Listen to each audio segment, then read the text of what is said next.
Hay momentos en la vida que te hacen creer que finalmente todo cobra sentido, que el universo, después de años de silencio y soledad, decide compensarte con algo pequeño pero profundamente significativo. Para mí, ese momento llegó hace exactamente 3 meses, un domingo por la tarde, cuando sonó el timbre de mi casa y encontré a mi hijo Martín parado en el umbral con un ramo de margaritas en las manos. Me llamo Elena. Tengo 68 años y desde hace 5 vivo sola en esta casa de 3 habitaciones que antes rebosaba de vida. Mi esposo Roberto murió de un infarto fulminante una madrugada de invierno. Ni siquiera tuve tiempo de decirle adiós. Desde entonces, las paredes parecen más altas, los silencios más largos y las noches son eternas. Martín es mi único hijo. Tiene 42 años, una empresa de consultoría que aparentemente le va bien y una esposa llamada Laura, a quien apenas conozco. Después de la muerte de Roberto, las visitas de Martín se fueron espaciando como gotas de agua en el desierto. Primero fue una vez al mes, luego cada 2 meses. Después, si tenía suerte, lo veía en Navidad y en mi cumpleaños. Llamadas telefónicas breves, mensajes de texto que decían: «Perdón, mamá, mucho trabajo». Yo lo entendía, o al menos eso me decía a mí misma mientras regaba mis plantas y conversaba con ellas como si pudieran llenar el vacío que dejó mi familia. Está construyendo su vida, le explicaba mi reflejo en el espejo. Es normal, los hijos crecen y se van. Pero ese domingo, cuando Martín apareció sin avisar con esas margaritas, mis flores favoritas, las que Roberto me traía cada aniversario, algo dentro de mí se quebró, o mejor dicho, algo se reparó.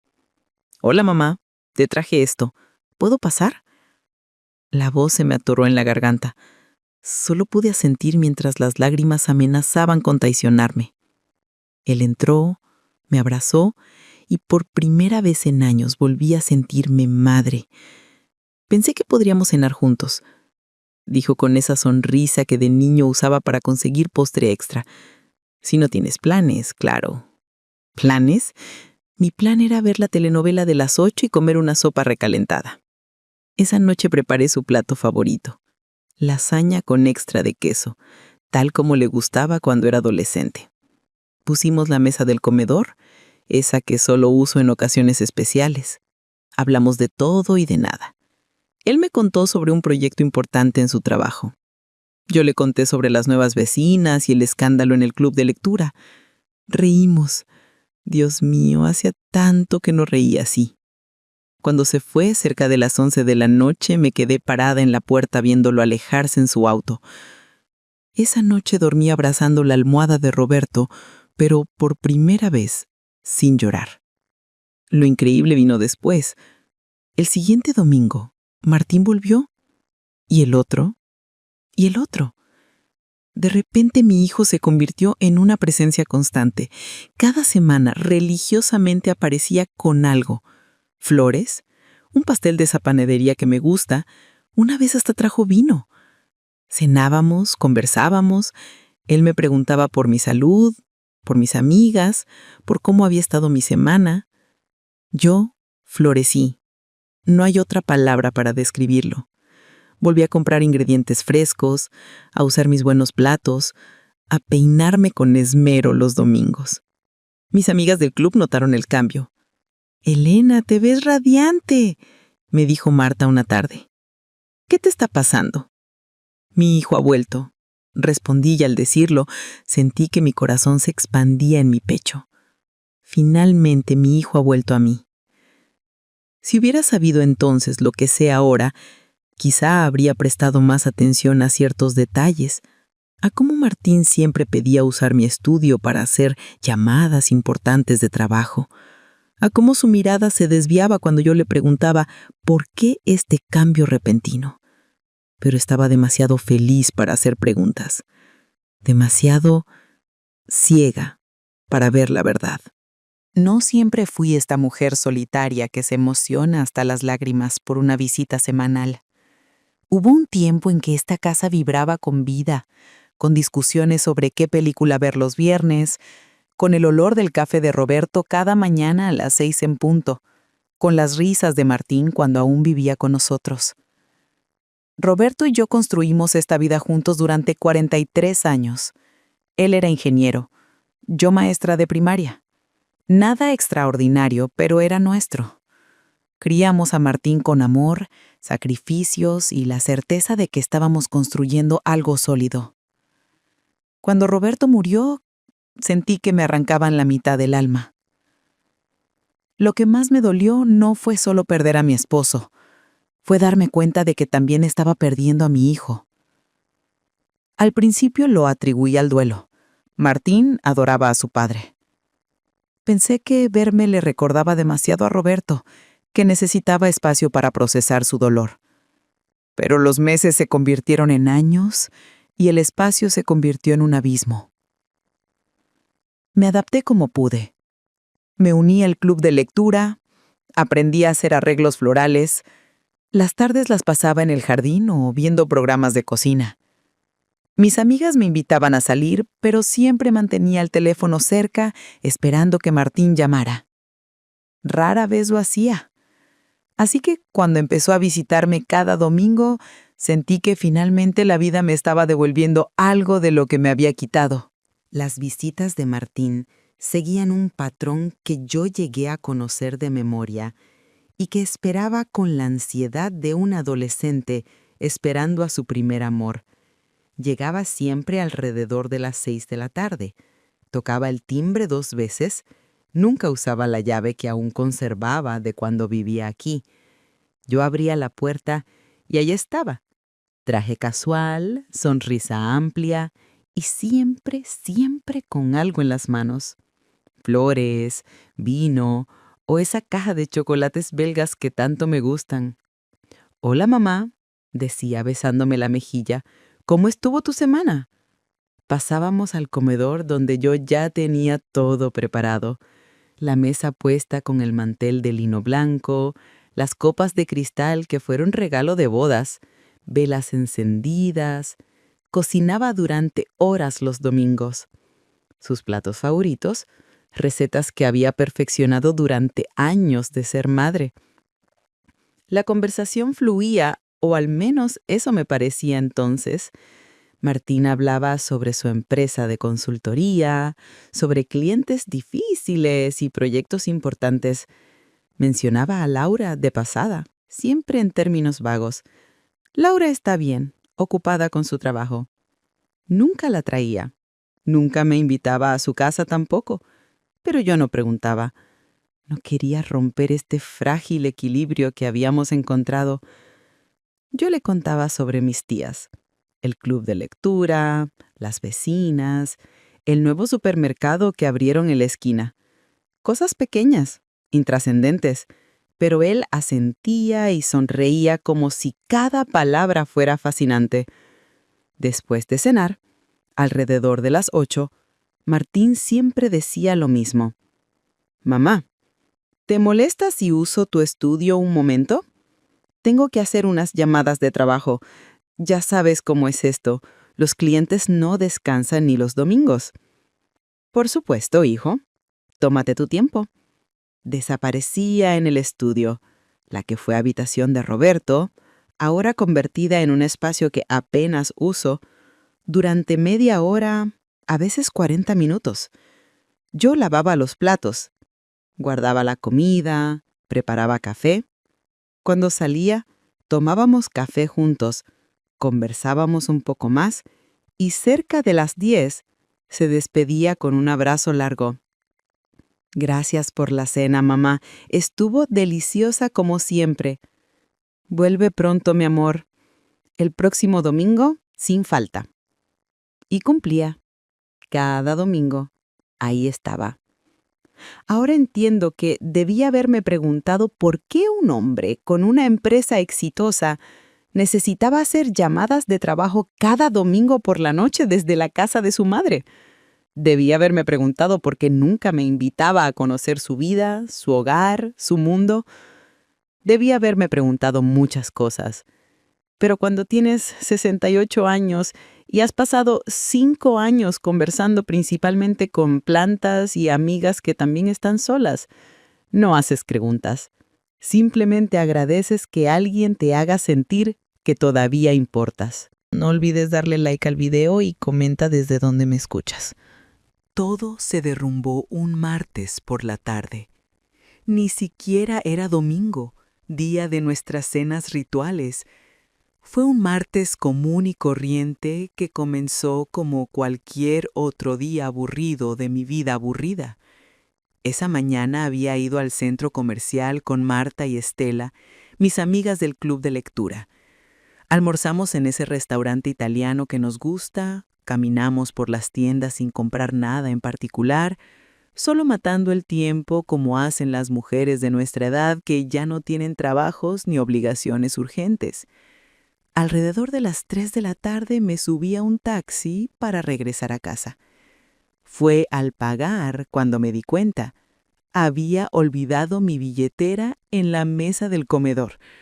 La había dejado ahí cuando salí apurada esa mañana. Me bajé del taxi 2 cuadras antes de mi casa.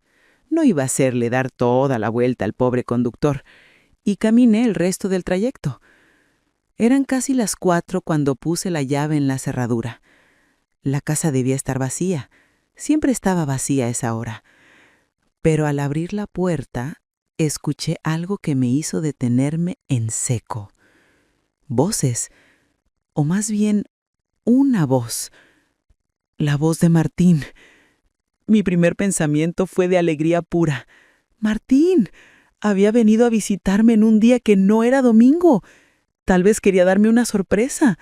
Tal vez finalmente nuestra relación había mejorado tanto que ya no necesitábamos citas programadas. Dejé mi bolso en la entrada, lista para ir al estudio donde claramente se encontraba. Pero algo en el tono de su voz me detuvo. Sonaba tenso, preocupado, diferente a cómo sonaba conmigo los domingos. Me acerqué al pasillo sin hacer ruido. No sé por qué lo hice en silencio, instinto quizás, o ese sexto sentido que desarrollas después de décadas de ser madre, ese radar que te dice cuando algo no está bien. La puerta del estudio estaba entreabierta. Martín estaba hablando por teléfono, caminando de un lado a otro como lo hacía cuando estaba nervioso. Yo me quedé paralizada en el pasillo, oculta por la pared, escuchando.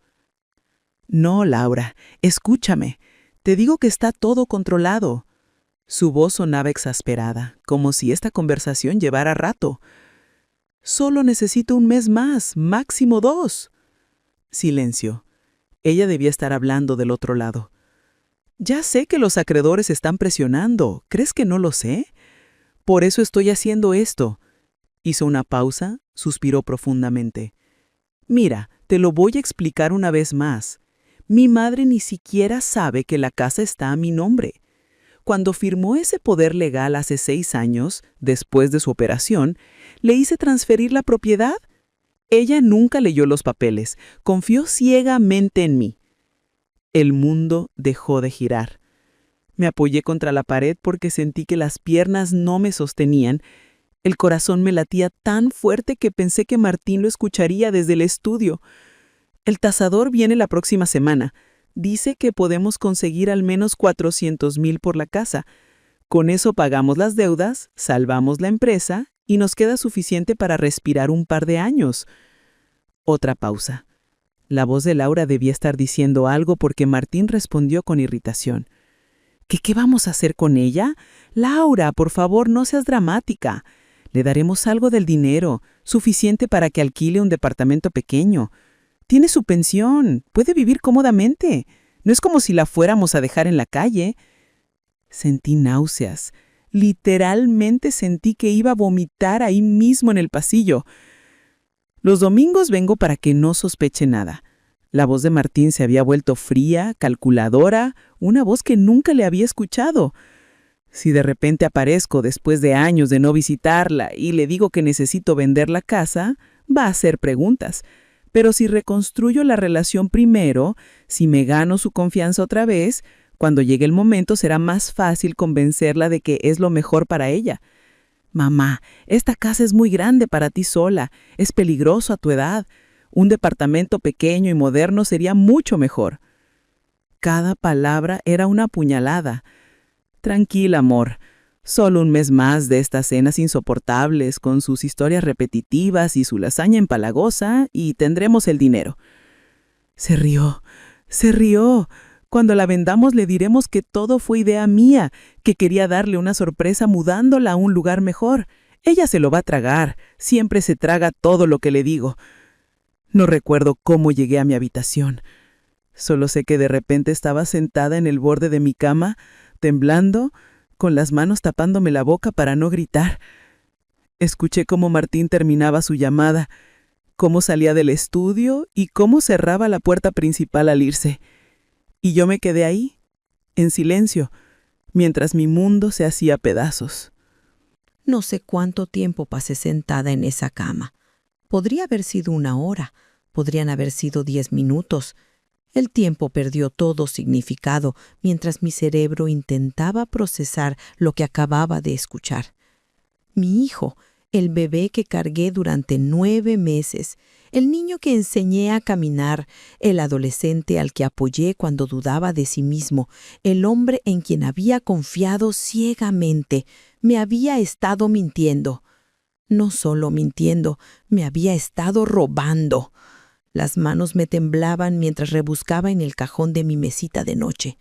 Ahí guardaba mis documentos importantes, mi testamento, las escrituras de la casa, papeles médicos, pólizas de seguro. Todo lo que Roberto y yo habíamos organizado meticulosamente porque éramos de esa generación que cree en tener todo en orden. Saqué la carpeta azul donde guardaba los documentos de la propiedad. Mis dedos torpes luchaban con el broche, mientras lágrimas que no sabía que estaba derramando caían sobre el plástico. Ahí estaba, el documento de transferencia de propiedad, fechado hace 6 años, octubre de 2018. Recordé ese mes con una claridad dolorosa. Había tenido una operación de cadera. Nada demasiado grave, pero a mi edad cualquier cirugía es un riesgo. Martín había insistido en que le diera un poder legal temporal por si acaso. Solo por precaución, mamá. Si algo sale mal en la cirugía, alguien tiene que poder tomar decisiones por ti. Es lo responsable. Yo había firmado sin leer. ¿Por qué habría de leer? Era mi hijo, la persona en quien más confiaba en el mundo después de perder a Roberto. Nunca se me ocurrió que pudiera usar ese poder para algo más que manejar mis asuntos médicos si yo no podía hacerlo. Pero lo había usado para transferir mi casa, la casa que Roberto y yo compramos hace 35 años, la casa donde criamos a nuestro hijo, la casa que contenía cada recuerdo de mi vida adulta, a su nombre. Seguí leyendo los documentos con visión borrosa. Ahí estaba todo, perfectamente legal. Elena Martínez de Soto transfería la propiedad ubicada en calle Magnolia 247 a Martín Soto García. Firmado, sellado, registrado. Yo ni siquiera lo había sabido. Había seguido viviendo en mi casa, sin saber que ya no era mía. Había seguido pagando los servicios, el mantenimiento, los impuestos de una propiedad que legalmente pertenecía a otra persona. Y esa otra persona era mi hijo, mi único hijo, el hijo que durante 3 meses había estado visitándome cada domingo, no por amor, no porque me extrañara o porque finalmente hubiera comprendido el valor de la familia. No, me visitaba para asegurarse de que yo no sospechara nada mientras él planeaba vender mi casa a mis espaldas. Cenas insoportables, con sus historias repetitivas y su lasaña empalagosa. Esas palabras rebotaban en mi cabeza una y otra vez.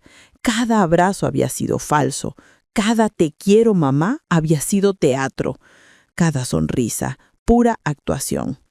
Me levanté de la cama y caminé hacia el espejo del armario. La mujer que me devolvía la mirada parecía haber envejecido 10 años en 1 hora. Tenía los ojos rojos, el rostro pálido, el cabello despeinado. Pero lo que más me impactó fue la expresión en mis ojos.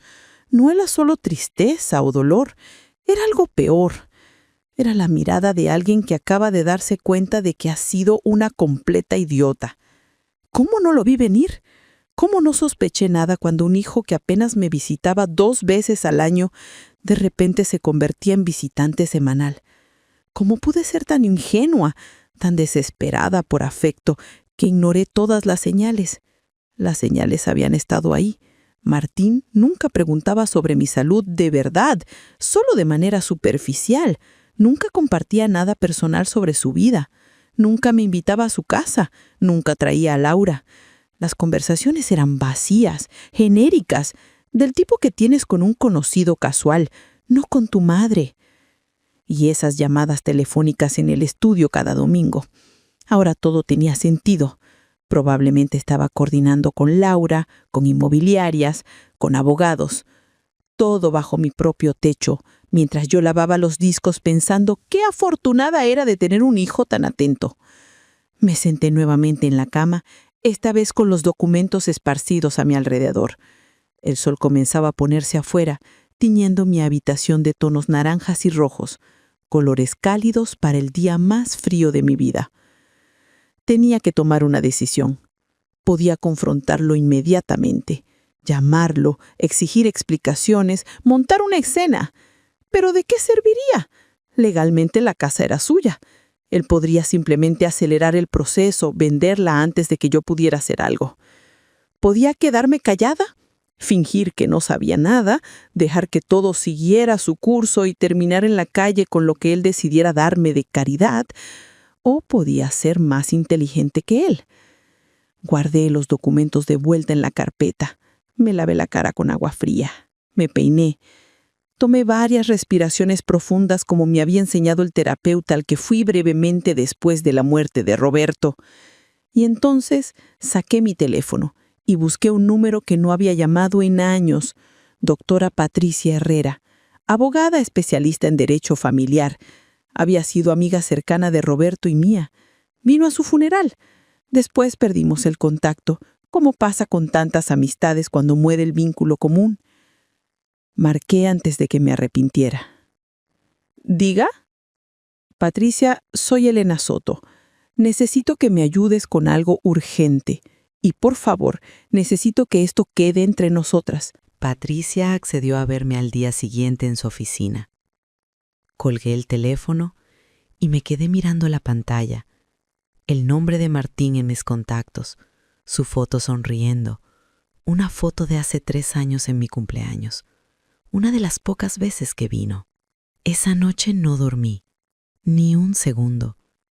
Me quedé acostada en la oscuridad, mirando el techo, escuchando los sonidos nocturnos de la casa, el refrigerador zumbando en la cocina, el reloj de pared marcando cada segundo, el crujido ocasional de la madera asentándose. Sonidos que había escuchado durante 35 años, sonidos que definían mi hogar. ¿Cuánto tiempo más escucharía estos sonidos? Mi mente no podía dejar de reproducir la conversación una y otra vez.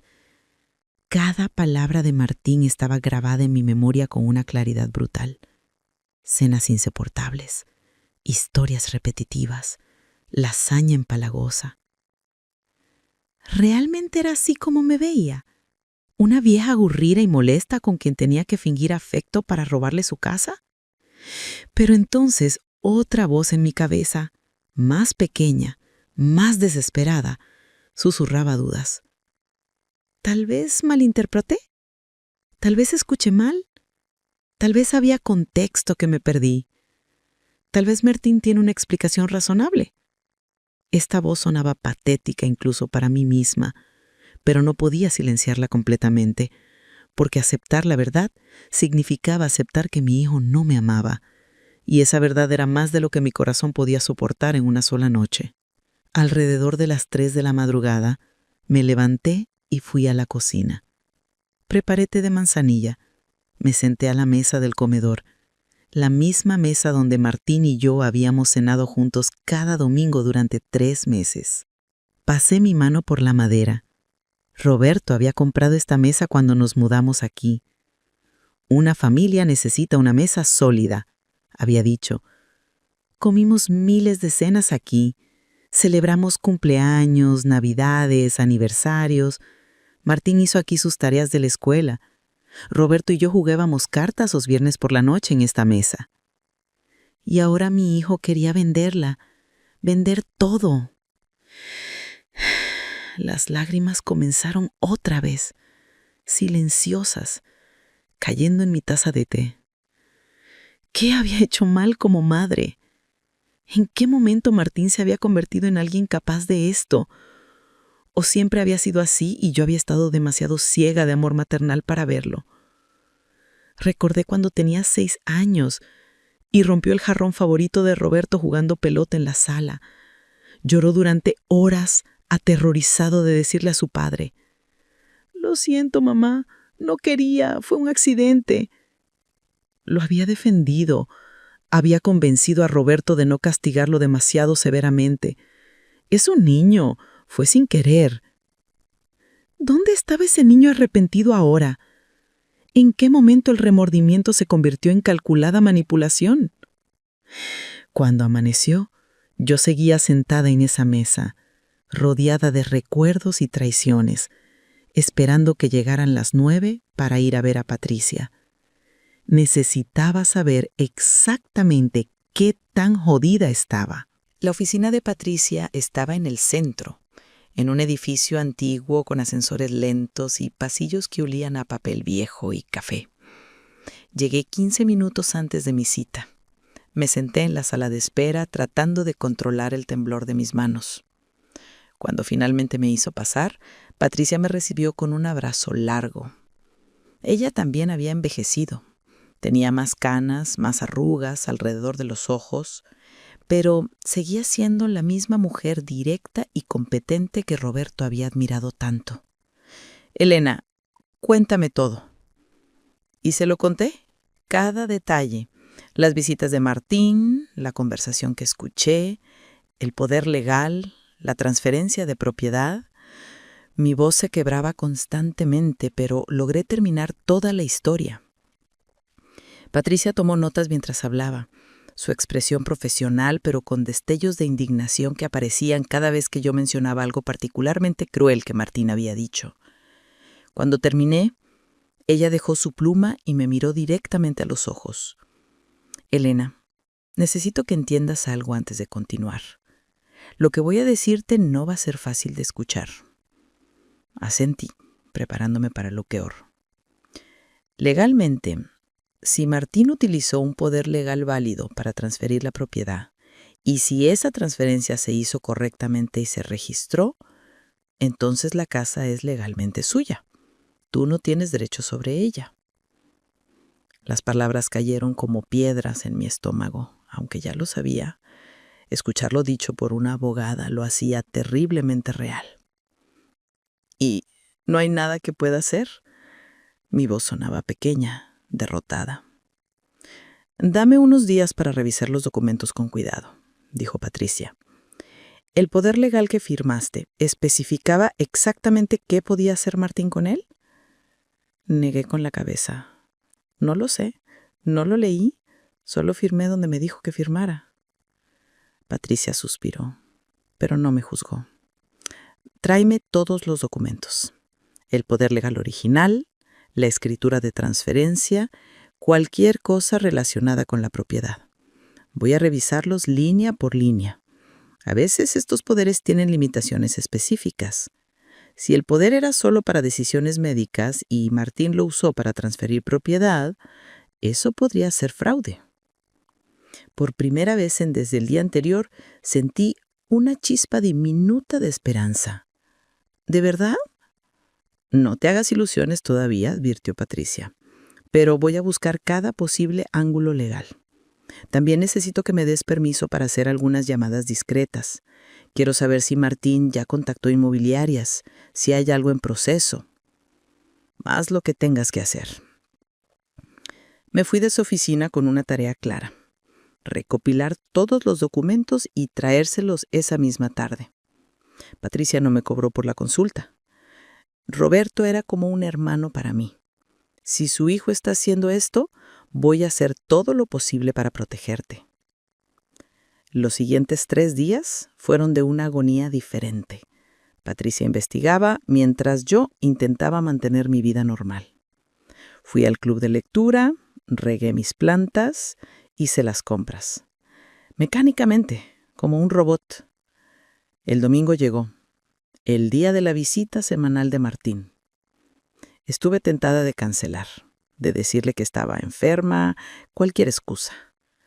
Pero Patricia me había aconsejado lo contrario. No cambies nada de tu rutina. Si sospecha que sabes algo, puede acelerar la venta. Necesitamos tiempo para investigar. Así que cociné. Hice lasaña otra vez, aunque ahora saber que la odiaba me revolvía el estómago. Puse la mesa, encendí las velas, me vestí bien, me maquillé. Cuando sonó el timbre a las 6 en punto, respiré 3 veces profundas antes de abrir la puerta. Martín estaba ahí con su sonrisa falsa y un ramo de flores que ahora sabía que probablemente compraba en la gasolinera de camino. «Hola, Ma. ¿Cómo estuvo tu semana?» Lo miré a los ojos. Esos ojos que se parecían tanto a los de Roberto. Y forcé una sonrisa. «Interesante, hijo. Muy interesante. Pasa. La cena está lista». Fue la actuación más difícil de mi vida. Sentarme frente a él, servirle comida, escucharlo hablar de su semana inventada, reír en los momentos apropiados, todo mientras sabía exactamente quién era realmente. Cuando pidió usar el estudio para sus llamadas de trabajo, asentí dulcemente. «Por supuesto, tómate tu tiempo». En cuanto cerró la puerta del estudio, dejé la sonrisa. Lavé los platos con movimientos bruscos, furiosos. El agua estaba demasiado caliente, pero no me importó. Patricia me llamó el lunes por la mañana. Su voz sonaba diferente, emocionada. «Elena, necesito que vengas a mi oficina ahora mismo. Encontré algo». Llegué a la oficina de Patricia casi corriendo. Ella me esperaba con varios documentos esparcidos sobre su escritorio y una expresión que no había visto en días. Esperanza genuina. «Siéntate, Elena. Tengo buenas noticias». Me dejé caer en la silla, el corazón latiéndome tan fuerte que podía sentirlo en las sienes. «El poder legal que firmaste», comenzó Patricia, levantando el documento, «dice específicamente que es para decisiones médicas y manejo de asuntos financieros durante incapacidad temporal». La palabra clave aquí es durante. Este poder legal solo era válido mientras estuvieras incapacitada después de la cirugía. ¿Qué significa eso? Significa que Martín no tenía autoridad legal para transferir la propiedad. Ese poder expiró en cuanto te recuperaste de la operación. La transferencia es inválida. Es fraude, Elena. Tu hijo cometió fraude. Las lágrimas comenzaron a caer, pero esta vez no eran solo de dolor. Había alivio mezclado con la tristeza. ¿Puedo recuperar mi casa? Ya inicié los trámites. Con la documentación que tenemos, un juez va a anular esa transferencia. La casa volverá a tu nombre. Martín va a perder todo. Me quedé en silencio procesando esto. Mi casa. Podría quedármela. No terminaría en la calle. No sería víctima del plan de mi hijo. Pero entonces otra realización me golpeó más fuerte que el alivio. Mi hijo había intentado robarme. Legalmente podría recuperar mi casa. Pero ¿cómo recuperaba a mi hijo? ¿Cómo recuperaba la ilusión de que me amaba? Hay más, continuó Patricia, su voz más seria ahora. Hice algunas llamadas, como te dije. Martín ya contactó a 3 inmobiliarias. Tiene un tasador programado para este viernes. Y encontré algo sobre su situación financiera. Su empresa está en quiebra, Elena. Debe millones. Esta casa era literalmente su único plan para salvarse. ¿Cuánto debe? Cerca de 2 millones de pesos. Inversiones malas, préstamos que no puede pagar. Si no consigue dinero pronto, va a perder todo. La empresa, su casa, probablemente su matrimonio también. Laura viene de familia con dinero. No creo que se quede con un hombre arruinado. Algo extraño pasó en ese momento. En lugar de sentir satisfacción por su situación desesperada, sentí nada. Un vacío donde debería haber amor maternal preocupado, donde debería haber el instinto de ayudar a mi hijo sin importar qué. ¿Qué debo hacer ahora?, pregunté. Patricia me miró con algo parecido a la admiración. Eso depende de ti. Podemos proceder con los trámites legales silenciosamente y esperar a que todo esté resuelto antes de que él se entere. O hizo una pausa significativa. Puedes confrontarlo tú misma. Me levanté de la silla y caminé hacia la ventana de su oficina. Abajo, la ciudad seguía moviéndose, indiferente a mi pequeño drama personal. Gente yendo y viniendo, cada uno con sus propias traiciones y dolores ocultos. Pensé en Roberto, en lo que él habría querido que hiciera. Roberto era un hombre de principios, de dignidad. Nunca permitas que te hagan invisible, Elena, me decía cuando alguien me trataba mal. Tienes derecho a tu voz y a tu espacio en el mundo. Me di vuelta hacia Patricia. Quiero confrontarlo, pero a mi manera, en mis términos. ¿Qué tienes en mente? El próximo domingo es su visita regular. Voy a preparar una cena, una última cena, y le voy a decir exactamente lo que sé y lo que siento. Merece saber que no soy la vieja tonta que pensó que era.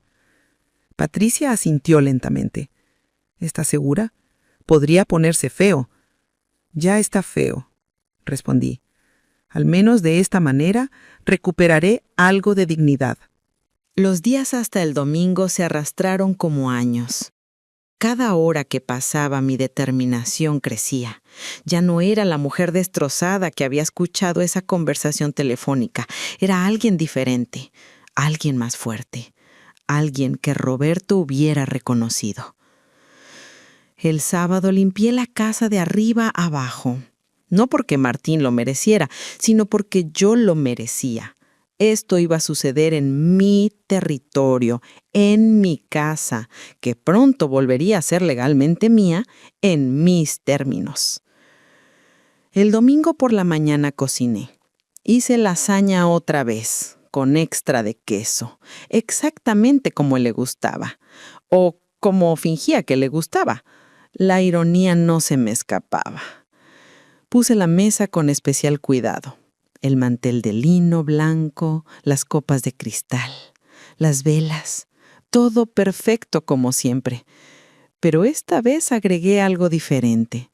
En el centro de la mesa, al lado del arreglo floral, coloqué una carpeta manila. Dentro había copias de todo. El poder legal médico, la transferencia de propiedad fraudulenta, los documentos del tasador, los estados de cuenta de inmobiliarias, el análisis legal de Patricia y una carta escrita a mano por mí misma. También puse mi teléfono en el bolsillo, grabadora de voz activada.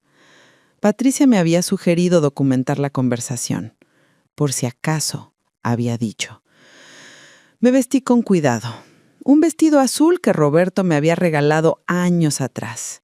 Me peiné, me maquillé, me miré al espejo y practiqué mantener la compostura. No iba a llorar. No hasta que él se fuera. A las 5:30 sonó el timbre, media hora antes de lo usual. Abrí la puerta, Martín estaba ahí, pero esta vez sin flores. Su rostro se veía tenso, preocupado. Había ojeras bajo sus ojos. «Hola, mamá», su voz sonaba cansada. «Martín, qué sorpresa que llegaras temprano». Pasó sin el ritual del beso en la mejilla. Algo definitivamente andaba mal con él, pero ya no me importaba adivinar qué. Nos sentamos a la mesa. Serví la cena en silencio. Él comió mecánicamente, sin los cumplidos habituales. La conversación que normalmente llenaba estos espacios estaba ausente. Solo el sonido de los cubiertos contra la porcelana. Después de varios minutos insoportables, Martín finalmente habló. «Mamá, necesito hablar contigo sobre algo importante». Aquí venía. Finalmente iba a decírmelo. Probablemente había decidido acelerar sus planes. El tasador venía el viernes. Seguramente ya tenía ofertas. ¿Así?» Mantuve mi voz neutral. «¡Qué coincidencia! Yo también necesito hablar contigo sobre algo importante». Algo en mi tono lo hizo levantar la vista del plato. Por primera vez en meses, realmente me miró. Y lo que vio en mis ojos debió alarmarlo, porque se puso pálido. ¿Qué pasa? Me levanté de la mesa lentamente. Tomé la carpeta manila. La coloqué frente a él con un golpe seco que hizo temblar las copas. Ábrela. Mamá, he dicho que la abras. Martín, sus manos temblaban mientras abría la carpeta. Vi cómo sus ojos recorrían los documentos. Vi el momento exacto en que comprendió. Su rostro pasó de confusión a pánico, a algo que podría haber sido vergüenza, aunque con él ya no estaba segura. ¿Puedo explicarlo? ¿Explicar qué exactamente? Mi voz salió más fría de lo que pretendía, pero no me detuve. ¿Explicar cómo usaste fraudulentamente un poder legal médico para robar mi casa? ¿Explicar cómo has estado viniendo aquí cada domingo durante 3 meses, no porque me amaras, sino porque asegurarte de que no sospechara mientras planeabas dejarme sin hogar? No es así, yo nunca... ¿O prefieres explicar cómo le dijiste a tu esposa que mis cenas eran insoportables y mi lasaña empalagosa? ¿Cómo dijiste que mis historias eran repetitivas y aburridas? Se quedó congelado, el color drenándose completamente de su rostro. ¿Me escuchaste? Cada palabra, Martín, cada maldita palabra. Se hundió en su silla como si alguien le hubiera sacado todo el aire del cuerpo. Dios mío, mamá, lo siento tanto, yo no... No, lo interrumpí, mi voz subiendo de volumen. No te atrevas a decir que lo sientes, no cuando lo único que sientes es haber sido descubierto. Las lágrimas comenzaban a picar detrás de mis ojos, pero las contuve. No todavía. La empresa, estamos en bancarrota. Laura y yo vamos a perderlo todo. Estaba desesperado. Y eso te daba derecho a robarme, a tu propia madre. Iba a darte dinero, no te iba a dejar sin nada. Esta no es tu decisión, finalmente grité, toda la compostura desvaneciéndose. Esta es mi casa. Roberto y yo trabajamos durante años para comprarla. Criamos aquí a nuestro hijo pensando que estábamos construyendo algo para nuestra familia. Y tú la vendes como si no significara nada. Significa algo, mamá. Por supuesto que sí, pero tu empresa vale más. Tus deudas valen más. Tu esposa vale más. Todo vale más que yo. El silencio que siguió fue devastador. Martín tenía lágrimas corriendo por su rostro ahora, pero ya no me conmovían. Ya no. ¿Sabes cuándo me di cuenta de la verdad completa? No fue cuando escuché tu conversación, fue cuando entendí que cada abrazo, cada sonrisa, cada te quiero mamá de los últimos 3 meses fue calculado. Que me convertiste en un objetivo, en un obstáculo, en algo que manipular. No, mamá, yo sí te quiero. No me digas que me quieres. El amor no hace esto. El amor no miente. El amor no roba. El amor no llama a las cenas con su madre como insoportables. Martín se cubrió el rostro con las manos. Sus hombros temblaban con sollozos que sonaban genuinos. Pero, ¿cómo podía saber yo qué era real y qué era actuación? Ya no confiaba en mi propio juicio cuando se trataba de él. Mamá, por favor, déjame explicarte todo desde el principio. Adelante, dije, cruzándome de brazos. Explícame cómo llegaste a la conclusión de que estafar a tu madre viuda era una solución aceptable. Se limpió la cara con la servilleta. Respiró profundo. Cuando habló, su voz sonaba rota, desesperada. La empresa empezó a tener problemas hace 2 años. Hicimos inversiones malas, confiamos en la gente equivocada. Pensé que podría arreglarlo. Pedí préstamos, hipotequé nuestra casa, usé todas nuestras inversiones. Pero solo empeoraba. Laura no sabía qué tan mal estaba todo. Cuando finalmente se enteró hace 6 meses, casi me deja. Qué triste historia. Mi sarcasmo era cortante. Continúa. Los acreedores empezaron a amenazarnos, no con violencia, pero nos dijeron que perderíamos todo, la casa, los autos, todo lo que habíamos construido. Laura viene de una familia acomodada, nunca ha tenido que preocuparse por dinero. La idea de perderlo todo la estaba destruyendo, y era mi culpa, todo era mi culpa. ¿Y entonces decidiste que la solución era destruirme a mí también? No, no quería destruirte. Pensé, se detuvo buscando las palabras correctas, sabiendo que no las sabía. Pensé que esta casa era demasiado grande para ti de todos modos. Vives sola en 3 habitaciones. Los gastos de mantenimiento son altos. Un departamento más pequeño sería más manejable para ti. No te atrevas. Mi voz se volvió peligrosamente baja. No te atrevas a pretender que esto era por mi bien. Iba a darte suficiente dinero para que vivieras cómodamente. ¿Cuánto? Lo interrumpí. ¿Cuánto ibas a darme de mi propio dinero?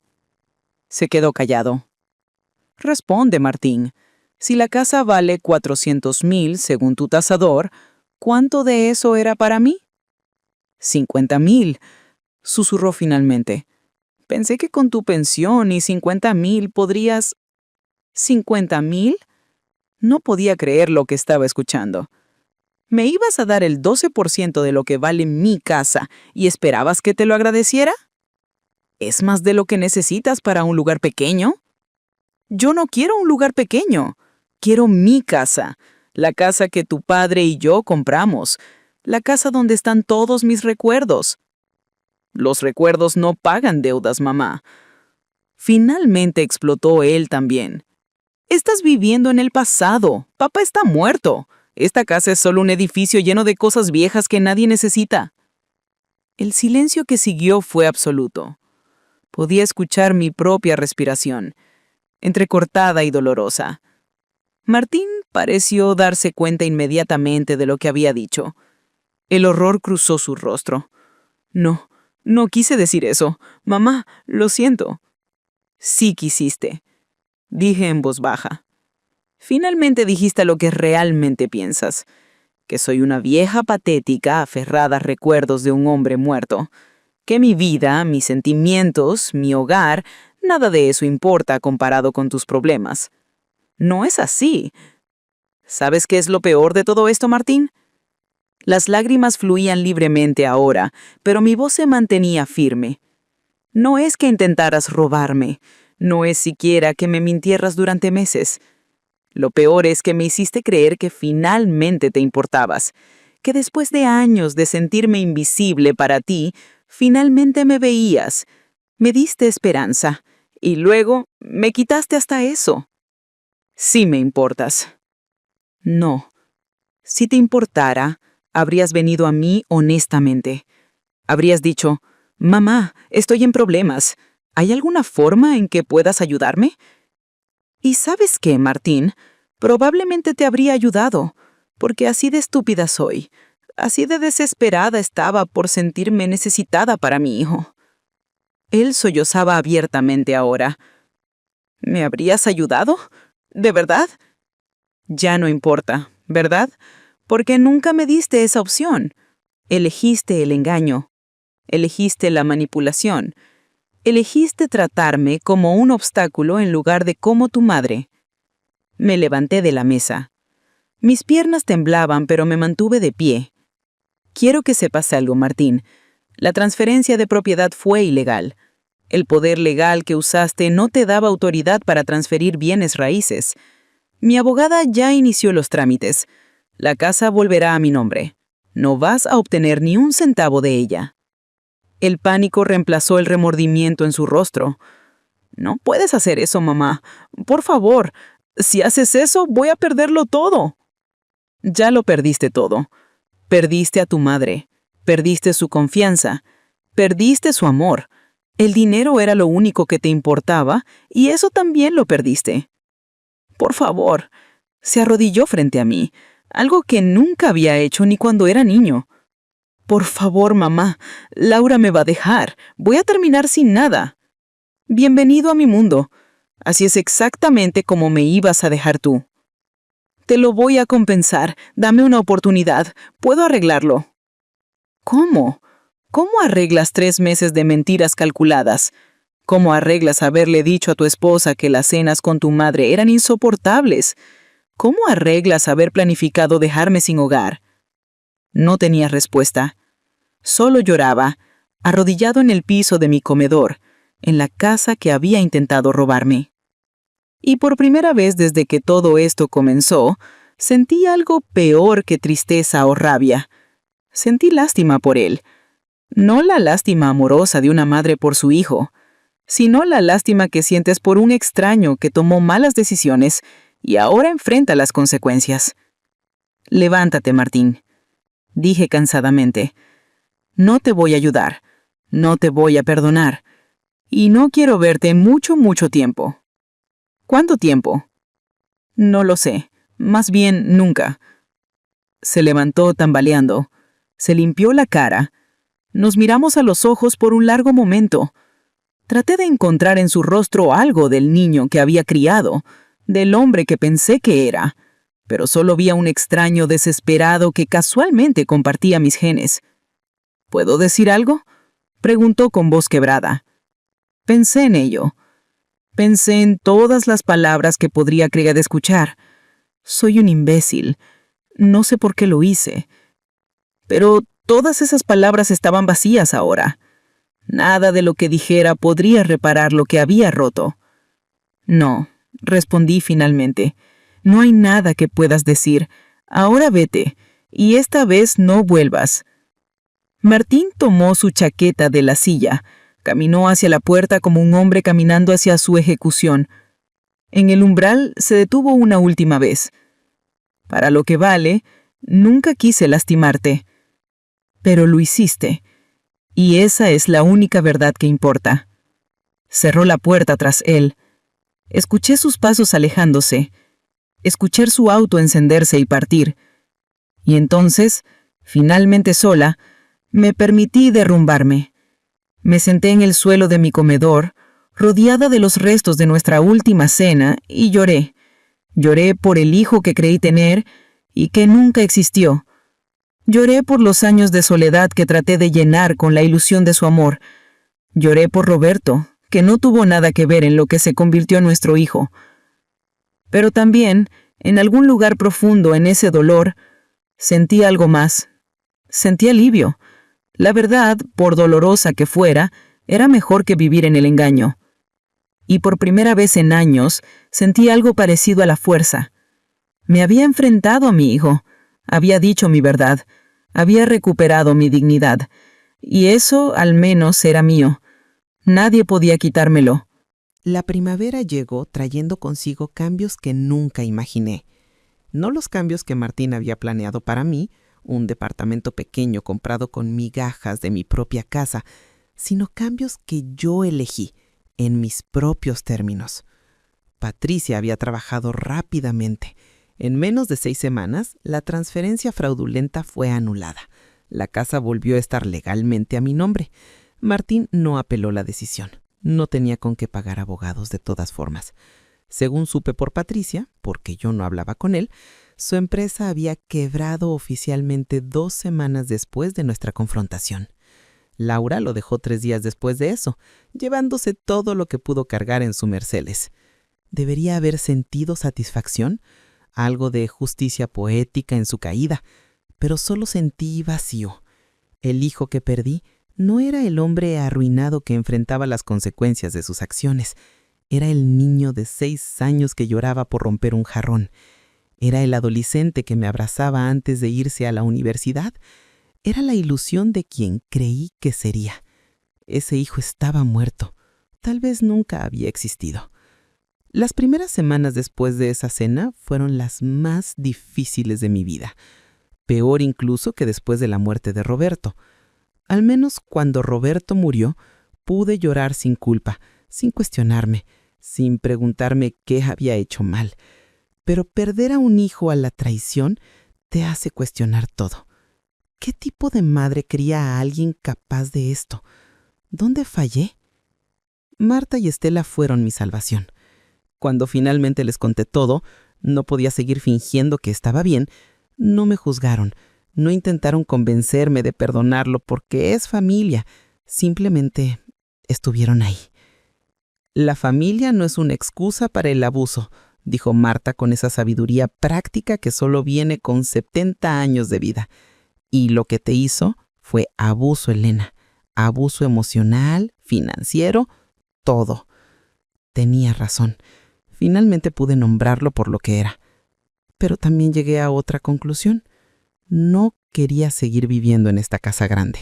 No por las razones de Martín, no porque fuera demasiado para mí o porque estuviera viviendo en el pasado, sino porque cada habitación me recordaba lo que había perdido. Los domingos eran especialmente difíciles. Me descubría poniendo la mesa por costumbre, esperando el timbre que ya no sonaría. Así que tomé una decisión que fue completamente mía. Contraté una inmobiliaria, no las que Martín había contactado, obviamente, y puse la casa en venta. No porque lo necesitara, sino porque lo elegí. Esta vez yo tenía el control. La casa se vendió en un mes por 420,000 pesos, más de lo que el tasador de Martín había estimado. Mientras firmaba los papeles, pensé en lo irónico de la situación. Al final, Martín tenía razón en una cosa. La casa valía suficiente para resolver problemas, solo que los problemas que resolvió fueron los míos, no los suyos. Con ese dinero hice varias cosas. Primero, contraté a Patricia para que preparara documentos legales blindados. Mi Nuevo Testamento especificaba que Martín no recibiría nada. Todo iría a organizaciones benéficas que apoyaban a mujeres mayores víctimas de abuso familiar. Patricia no cobró sus honorarios completos, pero insistí en pagarle bien. El trabajo merece compensación justa, le dije, palabras que Roberto siempre repetía. Luego busqué un lugar nuevo, no un departamento pequeño como Martín había planeado para mí. Encontré un apartamento luminoso en el segundo piso de un edificio con elevador. 2 habitaciones, balcón con vista a un parque. Moderno, manejable, pero lo suficientemente espacioso para ser cómodo. Lo amueblé con cosas nuevas, dejando atrás la mayoría de los muebles viejos. Solo guardé 3 cosas de la casa anterior. La mesa del comedor donde Roberto y yo compartimos miles de cenas, el reloj de pared que había sido de su madre, y una foto de Martín cuando tenía 5 años, sonriendo sin dientes delanteros. No la puse en ningún lugar visible. La guardé en una caja al fondo de mi closet. Quizás algún día podría mirarla sin que doliera, o quizás no. Ambas opciones estaban bien. El dinero restante, cerca de 250,000 pesos después de comprar el apartamento y pagar honorarios, lo invertí sabiamente con ayuda de un asesor financiero que Marta me recomendó. No para dejárselo a nadie, para mí, para viajes que siempre había pospuesto, para seguridad, para libertad. Por primera vez en mi vida adulta, tenía independencia financiera real sin depender de nadie. Hoy es exactamente 1 año desde aquella última cena. 1 año desde que confronté a mi hijo y recuperé mi dignidad. 1 año desde que mi vida cambió completamente. Estoy sentada en el balcón de mi apartamento, tomando café mientras el sol de la mañana calienta mi rostro. Abajo, en el parque, veo niños jugando, parejas caminando, personas viviendo sus vidas ordinarias. Yo también estoy viviendo una vida ordinaria ahora. Pero es mi vida. Nadie me la está robando. Nadie me está manipulando. Las cartas de Martín siguen llegando, 1 cada 2 o 3 semanas. Al principio, las quemaba sin abrirlas. Era demasiado pronto, demasiado doloroso. Pero hace 1 mes, abrí una. Solo una.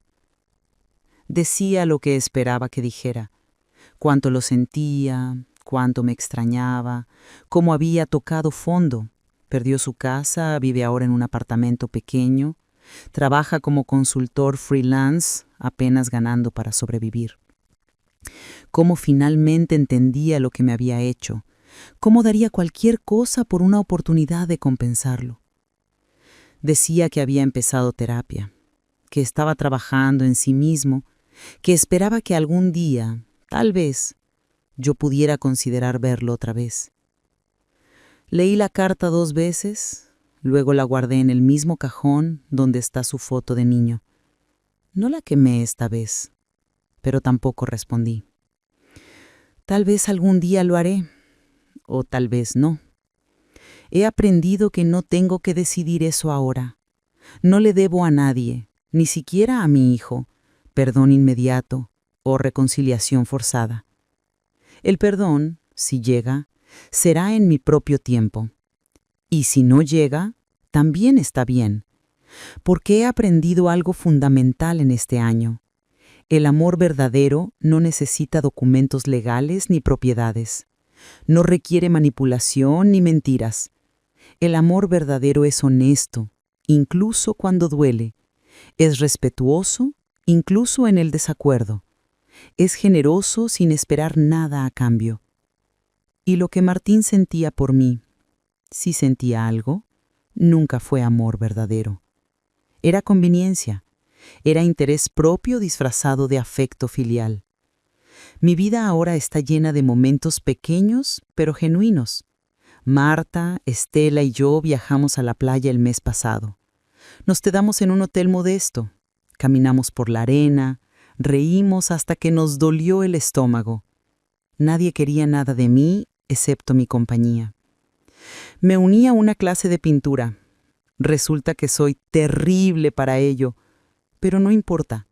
Disfruto los martes por la tarde con mujeres que se han convertido en amigas, todas intentando capturar la luz en el lienzo y fallando gloriosamente.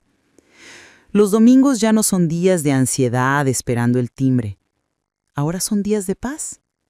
A veces leo, a veces visito museos, a veces simplemente me siento en este balcón y no hago nada en absoluto. Y está bien, todo está bien. He aprendido que la soledad y estar sola son 2 cosas diferentes. Durante años estuve sola pero sentía soledad. Ahora estoy sola a menudo, pero rara vez siento soledad, porque estoy en paz conmigo misma, porque valoro mi propia compañía, porque finalmente entiendo que no necesito que nadie, ni siquiera mi hijo, valide mi existencia. A veces me pregunto si hice lo correcto, si fui demasiado dura, si debería haber perdonado más rápido, dado otra oportunidad más pronto. Pero luego recuerdo esa conversación telefónica, recuerdo cenas insoportables y lasaña empalagosa. Recuerdo cómo planeaba dejarme con apenas suficiente para sobrevivir mientras él tomaba todo. Y entonces sé que hice lo correcto, porque la traición no merece recompensa inmediata, porque establecer límites no es crueldad, porque protegerme a mí misma no me hace mala madre, me hace humana. Cierro los ojos y dejo que el sol me caliente el rostro. Pienso en Roberto. Si pudiera verme ahora, creo que estaría orgulloso.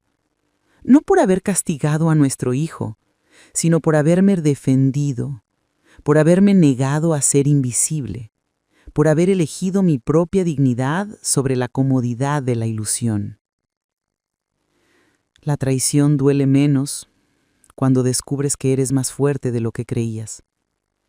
Y es verdad, soy más fuerte, soy más sabia, soy más libre. Tengo 69 años. No sé cuántos años me quedan, pero sé esto. Los años que me quedan serán míos. Los viviré en mis propios términos, rodeada de personas que me valoran genuinamente, en un hogar que elegí, con una paz que nadie puede quitarme. He perdido a mi hijo, pero me he encontrado a mí misma. Y al final, eso es todo lo que cualquiera de nosotros puede esperar.